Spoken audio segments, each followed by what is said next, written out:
শেষাচেলাম biosphere reserve ভারতের কোন রাজ্যে অবস্থিত? অন্ধ্রপ্রদেশে অবস্থিত। এশিয়ান ডেভেলপমেন্ট ব্যাংক এর সদর দপ্তর কোথায় অবস্থিত? ফিলিপাইনে অবস্থিত। ভারতের প্রথম পঞ্চবার্ষিকী পরিকল্পনা কবে শুরু হয়েছিল? 1951 সালে।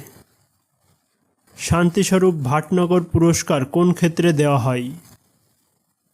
বিজ্ঞানের ক্ষেত্রে। এসপি বালাসুব্রমণিয়াম কোন ক্ষেত্রে যুক্ত ছিলেন?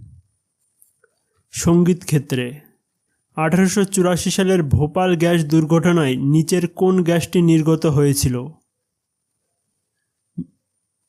মিথাইল আইসোসাইনেট নির্গত হয়েছিল। ভারতের বৃহত্তম মিষ্টি জলের হ্রদ কোনটি? উলার হ্রদ। ভারতের সংবিধান প্রথম কবে সংশোধন করা হয়েছিল? 1951 সালে। কোনটি পেশির ক্লান্তির জন্য দায়ী? Lactic acid. পাস্কাল কিসের একক? চাপের একক।